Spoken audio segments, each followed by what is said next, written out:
Alright, to download a PDF and upload it to be annotated in Hypothesis, what you want to do is first of all click on one of these links to the PDF readings.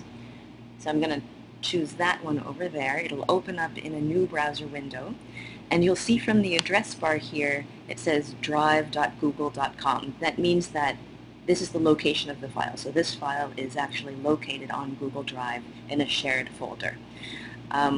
What you want to do now is download this to your local hard drive. So that actually creates a version of this document that is stored on your computer. So you don't have to be online in order to read it, in other words. So to do that, you click this icon here in the upper right that says download, the down arrow. It will download to your, whatever you set your folder location to be for download. So it could be your downloads folder, or it could be your desktop.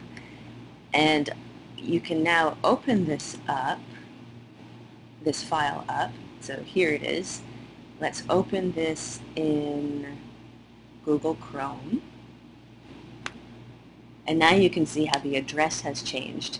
It says File, Users, Camellia, Download. So this is telling me that this file is locally stored on my hard drive in this location. So if I were to go find this, I would find it in a folder called Users, and then in Camellia, in Downloads, and then there's my PDF article. So now that that's locally stored and open in Chrome, I can activate Hypothesis by clicking on that extension, and I should be able to now highlight whatever I like, and I get an Annotate icon. And what we want to do is make sure that your annotations are in the proper group.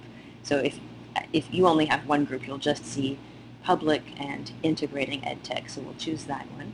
And we can see that some people have already annotated the article. So there we can see Emily has annotated and other people. And so we can add our own annotations by highlighting and making sure you're in the annotation tab and then typing whatever you like. So one other thing to make sure you're doing is that you're posting into our group if you want other people to see your annotations. If you only want your own annotations, then you can always just say post only to me, and those will be private annotations just for yourself that no one else will see. And that is it. I suppose I could also point out that page notes is different than annotations in that a page note is a note that is not attached to a specific piece of highlighted text.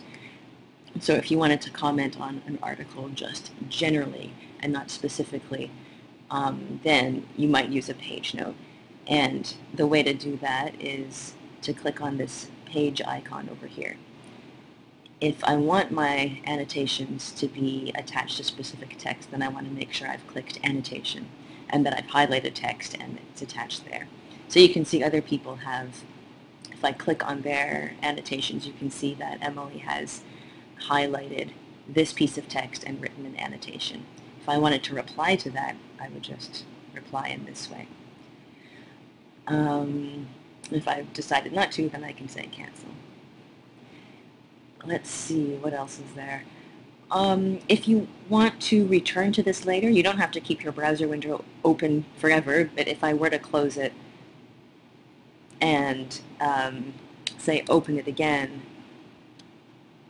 from either from my hard drive or from the website again, the course website, you'll see that, oops, sorry, this opened in Acrobat instead. So you'll see that all of the annotations are still there.